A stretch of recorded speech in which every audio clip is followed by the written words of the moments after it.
Salut les amis, bon bah écoutez, j'espère que vous allez bien. Moi je redémarre, là on est fin août.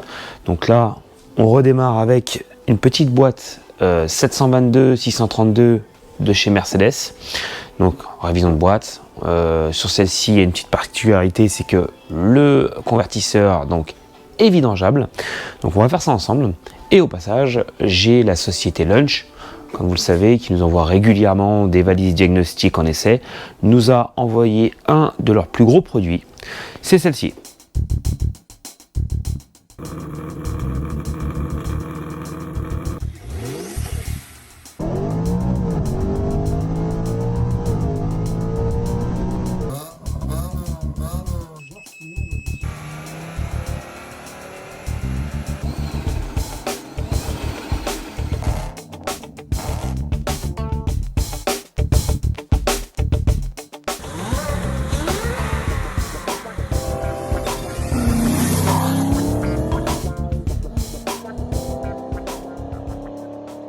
La fameuse X431 Pro 3S que j'ai déjà essayé depuis déjà maintenant une bonne vingtaine de jours, puisque je l'ai eu avant les vacances. Donc elle se présente comme ça, c'est pour l'instant mon ressenti, l'équivalence à la Autel.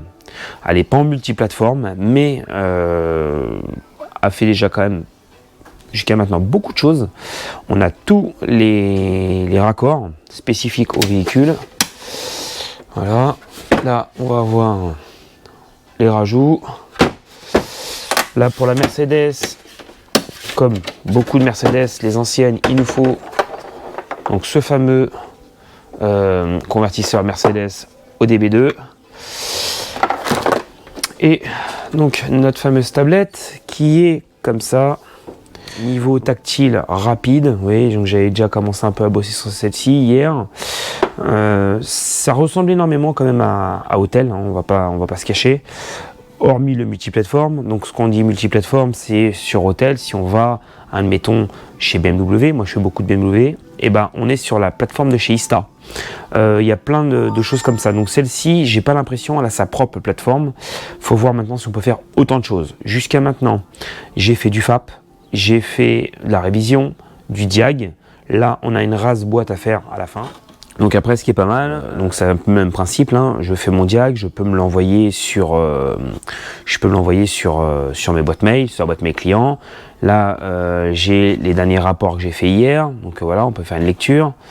J'ai fait aussi une Renault il y a pas très longtemps. Donc on avait fait différents tests. Donc là, à ce niveau-là, il n'y a aucun souci. En termes de mise à jour, donc c'est mise à jour, donc c'est vous avez vos mises à jour standard et tous les ans vous avez une mise à jour à payer de 130 et quelques euros si je dis pas de bêtises. Niveau tarif, je vous donnerai tout dans la description en bas. J'attends aussi les codes promo. Donc quand la vidéo sortira, j'espère déjà avoir les codes promo, comme ça vous aurez vos codes promo si ça intéresse bien sûr. Ici bah, les informations bien sûr du garage ou de vous faites ce que vous voulez. À savoir que la mise en route chez Lunch se fait toujours par la fameuse petite carte, vous savez, avec les codes. Donc, les mises à jour logicielles, bah, c'est du standard, hein. C'est exactement on pourrait dire l'identique à la Autel.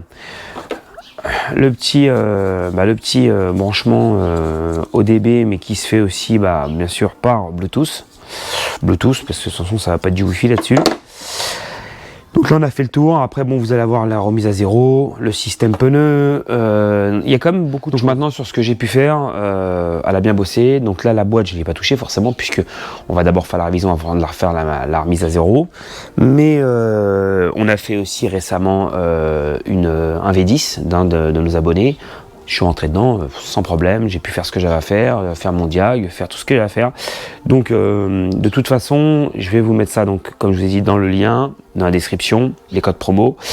J'ai vu de toute façon avec Lunch ce qu'on va faire prochainement, les prochaines vidéos qu'on fera, intervention, boîte ou autre, on se servira justement de celle-ci pour laisser, parce que là c'est quand même un budget qui est quand même beaucoup plus important que les petites valises diag que je vous ai présentées, et ça va permettre aussi pour les personnes qui sont intéressées de voir un petit peu sur des interventions au réel, essayer de faire différentes interventions, voir un petit peu ce que ça donne. Voilà. Donc On repart sur la Mercedes, c'est parti. Tout d'abord, Mercedes 430. Donc pour déjà le B.A.B.A, vous localisez la jauge, le puits de jauge de remplissage, mais aussi de niveau, puisque faut savoir sur ces boîtes-là, la mise à niveau se fait par une jauge atelier.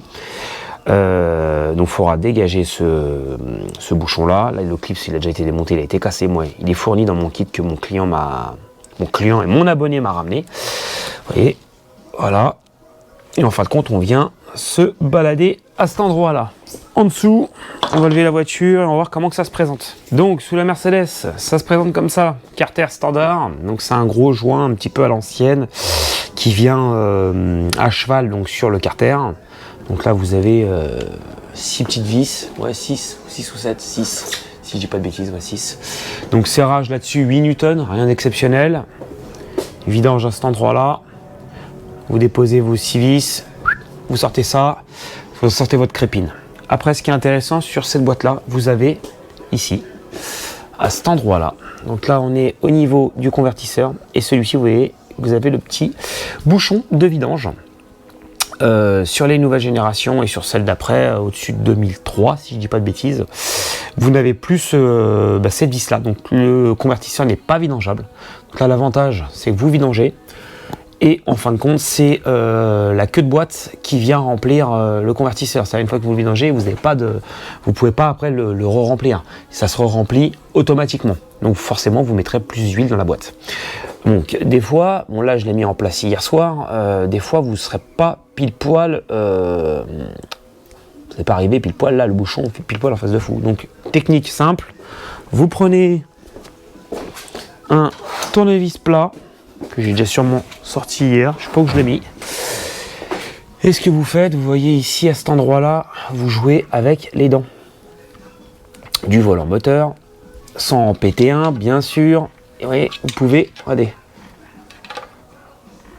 vous pouvez bouger votre convertisseur et le mettre en face pour pouvoir vidanger. Voilà, tout simplement. Donc allez, c'est parti, vidange. Donc là, on va procéder donc à la vidange, l'ouverture du bouchon. Donc à savoir pour beaucoup de personnes, parce que j'ai déjà eu pas mal de personnes qui me demandent pourquoi je ne mets pas de récipient pour mesurer. Puisque comme je le dis à chaque fois, chaque boîte est différente, chaque véhicule est différent. Et ces boîtes-là, je suis habitué à en faire, puisque j'en fais très souvent. Pour vous donner une idée, je fais à peu près une dizaine de boîtes par mois. Boîte automatique, hein, je parle. Donc je vous mets pas tout à chaque fois, parce que c'est souvent du même véhicule ou du même type de boîte. Donc forcément, je vais pas vous coller 50 fois la même vidéo. Il y a bon, j'ai le temps, là aujourd'hui j'ai le temps de pouvoir vous faire cette vidéo ce matin à la fraîche, tranquille, sans personne vient me faire mal au crâne, donc je vous la fais. Et donc c'est pour ça surtout que je ne fais pas je ne prends pas le niveau, réellement j'en ai pas besoin, je suis habitué. Généralement c'est 5 litres 5 s'il n'y a pas de convertisseur, 8 litres 5 si vous avez le convertisseur, voilà. C'est quasi tout le temps pareil, ça ne change pas. Donc là, on va laisser finir de vidanger, on n'est pas pressé, on va ouvrir.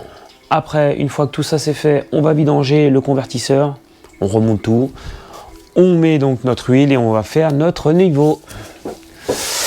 Rien d'exceptionnel. Donc serrage là du bouchon. Bien sûr, vous changez votre bague en cuivre, hein, on est d'accord.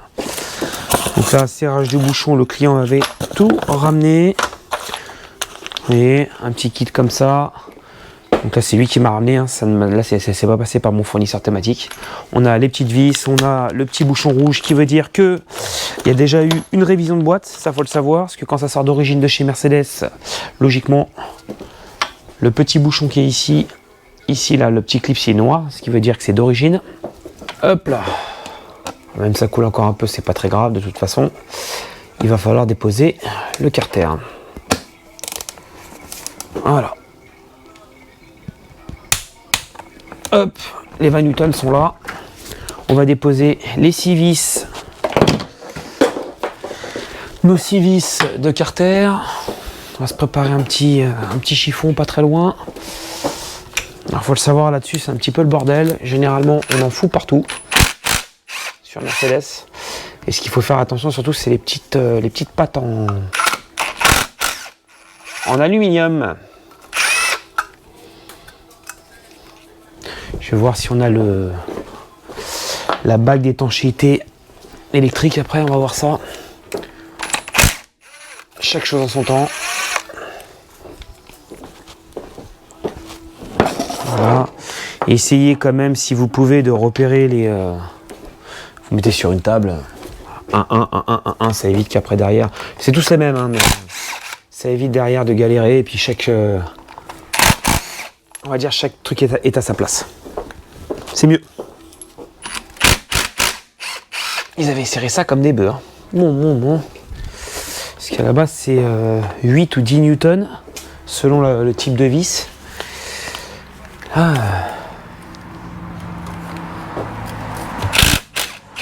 Ils ont serré ça un peu comme des bœufs.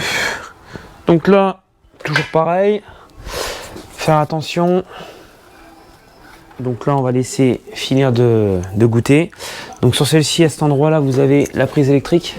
Étant donné qu'elle est bien grasse, on va la changer. Donc, hop. Ça, c'est fait. Voilà, qui est ici. Donc pour la changer, assez simple, vous voyez, ça commençait à...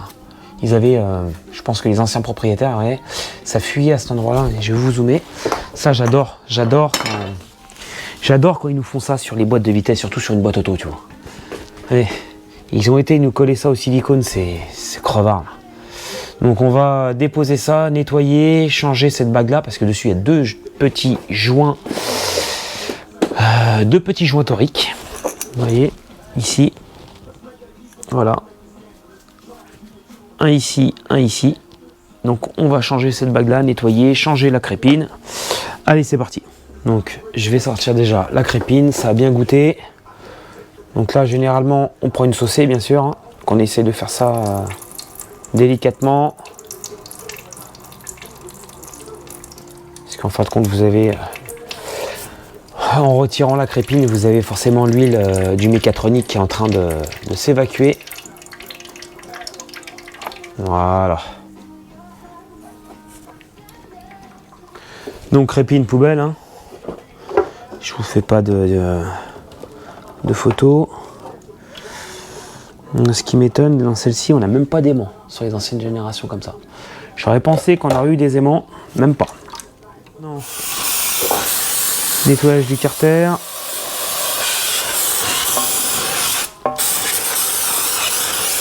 Rien d'exceptionnel. On nettoie tout bien. On va en profiter pour bien nettoyer son carter, ce qu'il est pourri.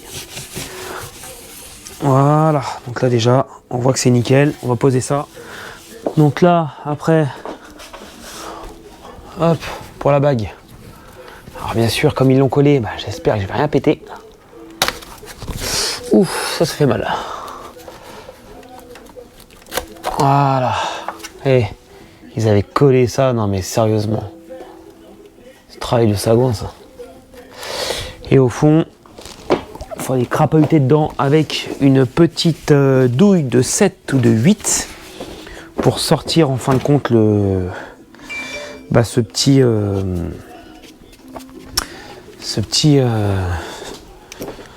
petit boîtier en plastique. Et à cet endroit-là, je ne sais pas si vous allez voir, vous voyez au fond, vous avez donc une petite vis qui vient en fin de compte derrière se fixer à l'intérieur de la boîte. Donc on va essayer de sortir ça proprement, sans faire de dégâts bien sûr. Donc ça a l'air d'être du 7, quoi, sur celle que j'ai. Alors on va essayer que ça soit pareil, j'espère, parce que là je vois pas grand chose. Ouais, si c'est du 7.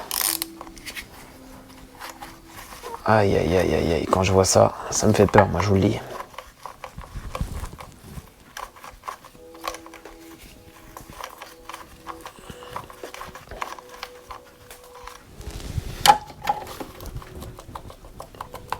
Voilà, regardez-moi ça.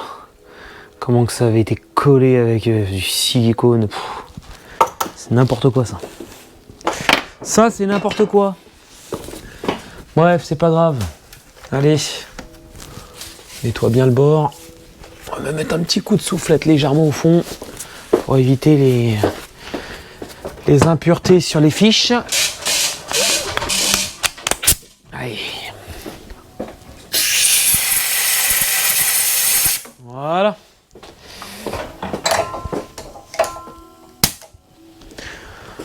Donc la nouvelle, donc là je sais qu'il y a un sens, on peut pas le mettre comme on a envie. Donc là je vais m'amuser à crapahuter là-haut.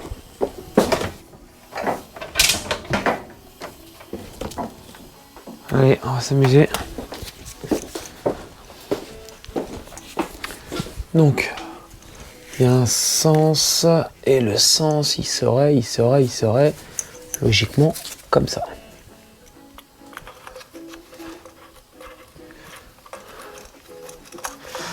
Allez, allez. Pourtant j'ai bien mon sens qui est ici. 1, 2. 1, 2. Donc là normalement il serait comme ça.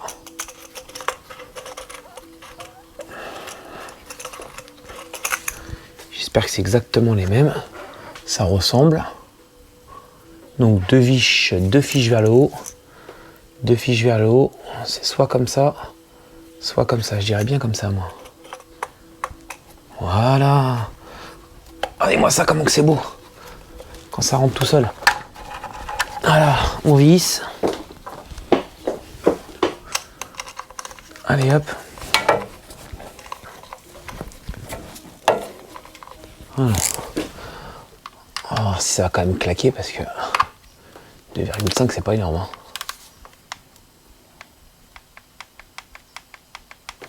Voilà. On va aussi nettoyer notre prise là qui est plein de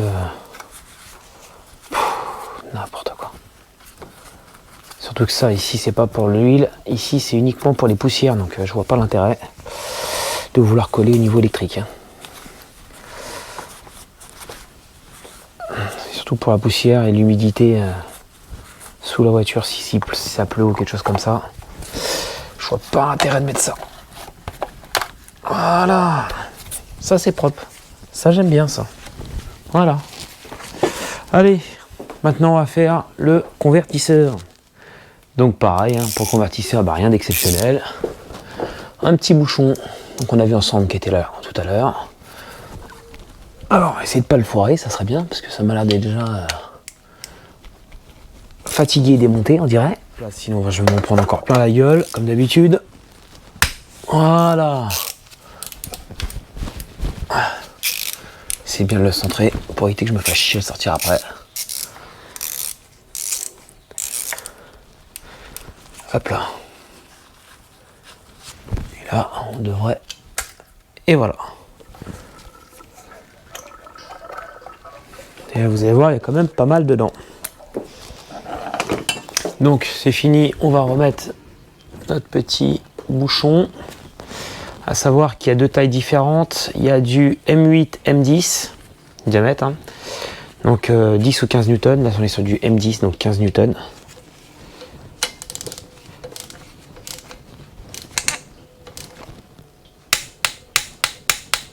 Voilà. Pas plus, ça sert à rien. Donc là, on va remettre le carter. On va nettoyer le plan de joint. S'il y a des impuretés, vous grattez. Mais là, étant donné que c'est un joint standard qui est juste posé, c'est toujours propre, en général, bien sûr. Hop là, voilà.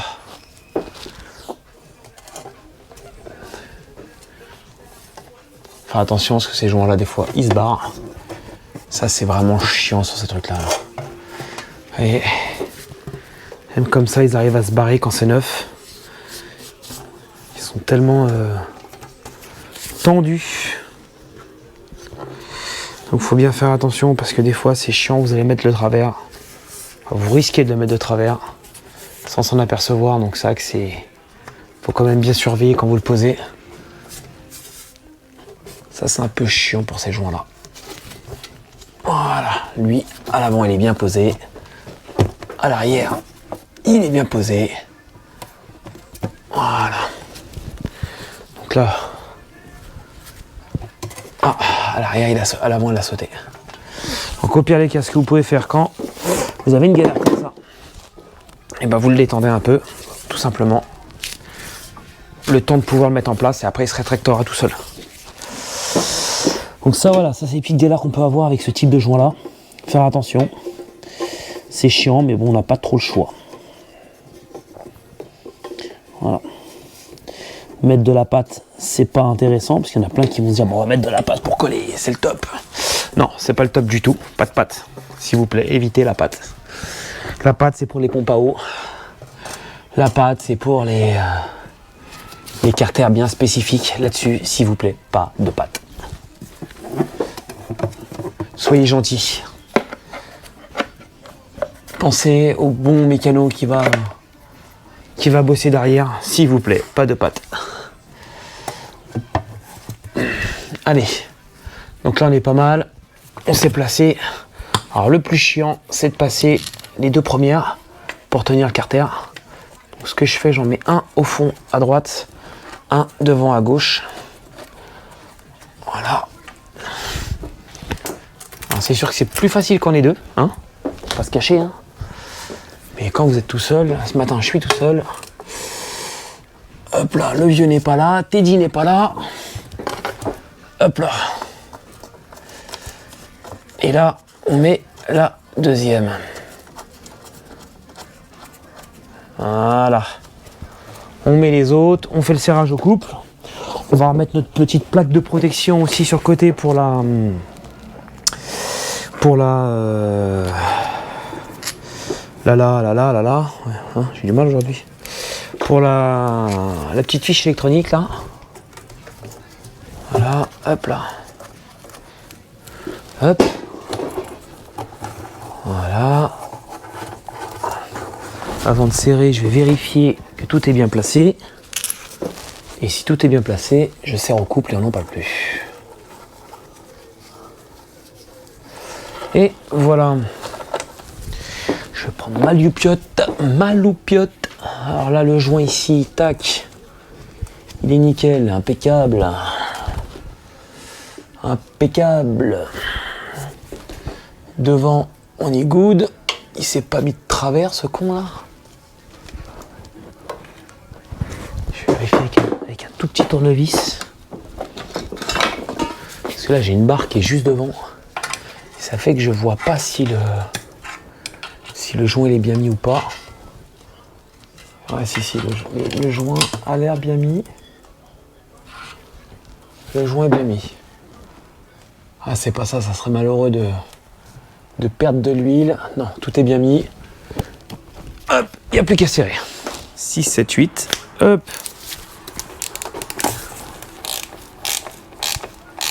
Ah, pourquoi 8? Bonne question. Généralement, c'est 10.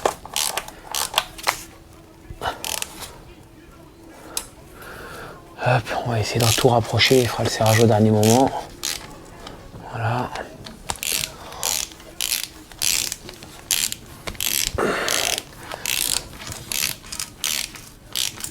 Hop. Hop. Allez, on y va.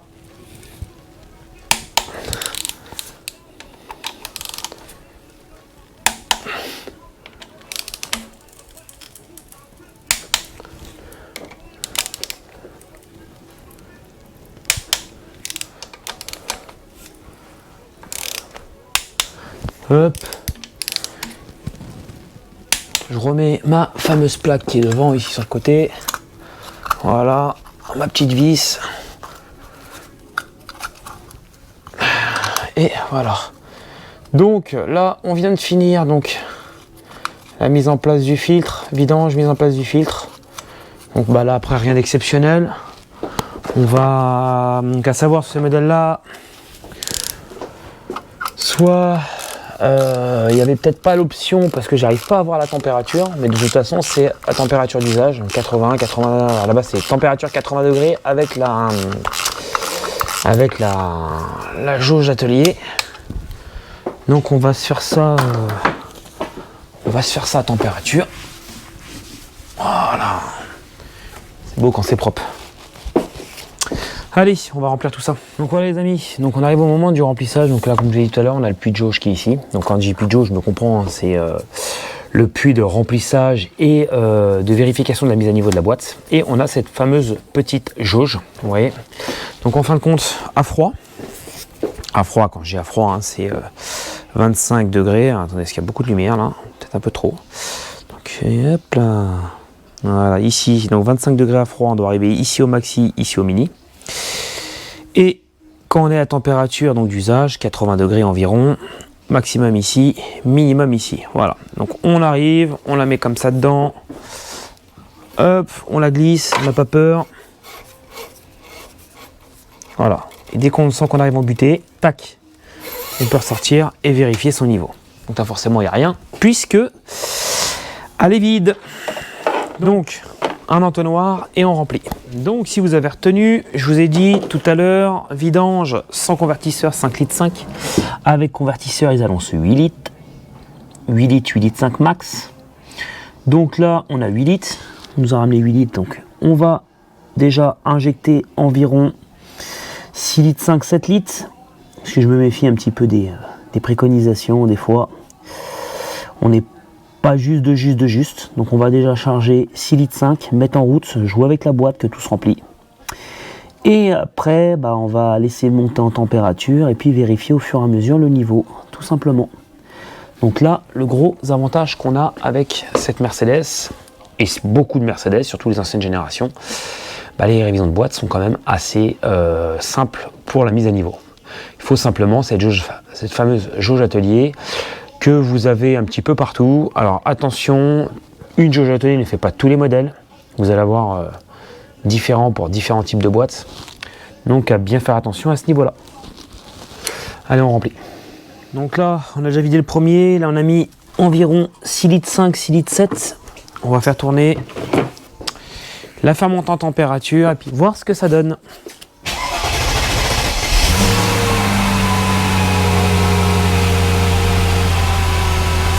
Donc là, ce que je vais faire, on va la laisser déjà aspirer un maximum. Je ne touche à rien. On est en Colstar, on va la laisser tranquillement.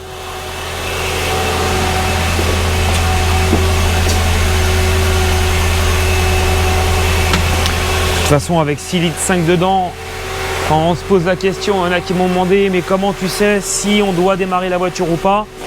Je vous rassure, avec 6 litres 5, vous ne roulez pas, la voiture elle est à l'arrêt, vous n'allez pas casser la boîte, faut pas avoir peur.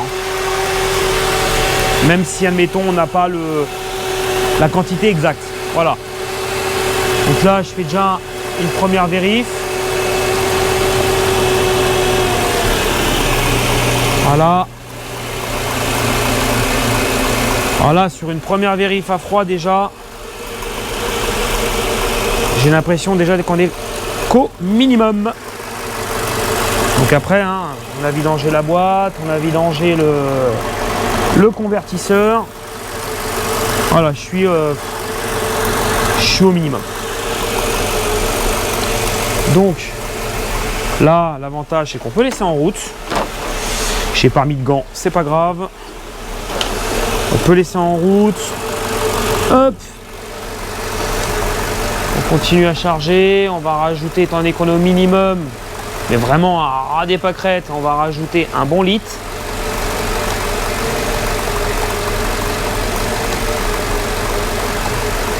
Alors, à savoir d'origine, comme je l'ai dit, il parle boîte vide, tout vide. Il nous annonce apparemment 8 litres 5. Donc après 8 litres 5, là on va dire je serai quasiment à 7 litres 2 et on va voir un petit peu ce que ça donne. Gros avantage, c'est que là même tout seul pour un remplissage de boîte, vous êtes tranquille. Hop.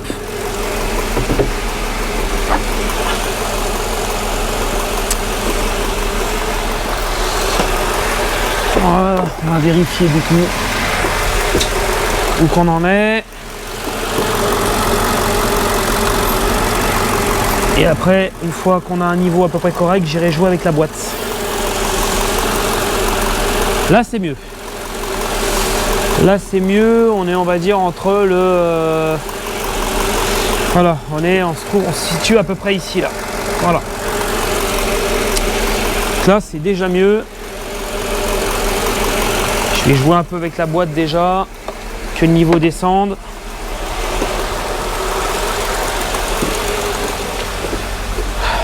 Hop là.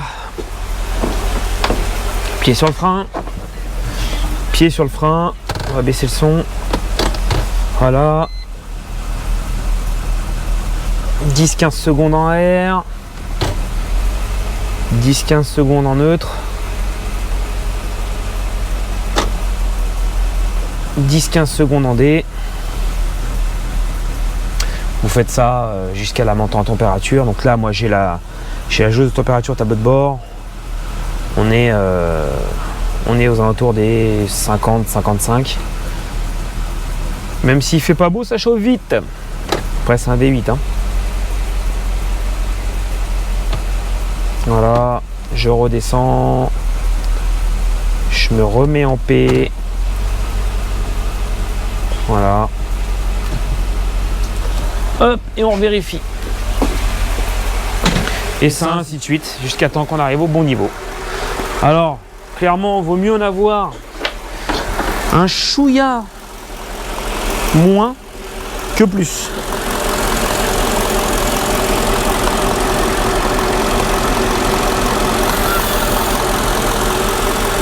Voilà, là, la boîte à l'abus encore, on est bien redescendu. Hein. On est bien redescendu. Hein.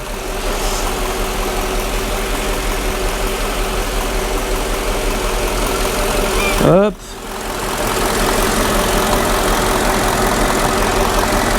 Voilà. Et là, vous voyez,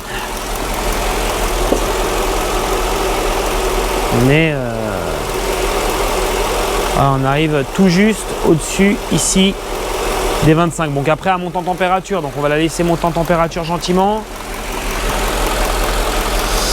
Là, du coup, par rapport à ce que je vois, bon, j'ai même pas mis 7 litres. Je vais même en rajouter un chouïa quand même. Hop là. On va rajouter un chouïa. Voilà, on commence à bien monter en température. Ça chauffe. Je vais aller me boire un café en attendant. Le temps que tout monte en température. Et on se revoit après. Allez. Donc là, la voiture elle est en route. Donc je ne le fais pas systématiquement. Je ne le fais pas systématiquement sur les vidéos. Donc là, la voiture elle est en route. Alors, pas mal de personnes m'ont fait la réflexion aussi. Je ne le fais pas systématiquement sur les vidéos, hein, tout simplement parce que je ne veux pas vous faire du contenu inutile. Vous vous doutez bien que si je fais une vidange, j'essaye de prendre mes précautions au fur et à mesure. Donc, une fois que c'est rempli, on fait chauffer, ça commence à se dilater. Pensez quand même à acheter un petit coup de dessous, vérifier qu'il n'y ait pas de fuite. Donc là, c'est pas le cas, mais à vérifier, ça serait con de se retrouver avec une fuite de boîte une fois que tout est fini. Donc voilà. Donc allez, on attend, on continue, on attend que ça chauffe. Bon voilà les amis, on arrive à la fin, le moteur est bien chaud, nous sommes autour des 75-80. On va vérifier le niveau. Donc voilà, on est ici exactement. On va dire entre le mini et le maxi des 80 degrés. Je vais vérifier une fois, mais là on est au top. Pas trop au-dessus, pas trop en dessous. Pile poil ce qu'il faut. Impeccable, très bien. Donc voilà, procédure finie. Après, on a notre petit bouchon qui va bien. Voilà. Donc notre petit bouchon. J'ai mis le petit raccord rouge pour le verrouiller. Et voilà. Il n'y a plus qu'à. Donc maintenant, on va faire l'adaptation niveau boîte.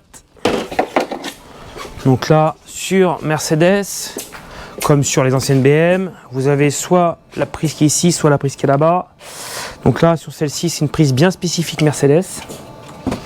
Hop là. On vient se brancher ici. Hop là, il y a un sens. Enfin, attention. Voilà. Hop. Donc, maintenant, on va faire marcher la petite valise. Donc on attend que ça se connecte.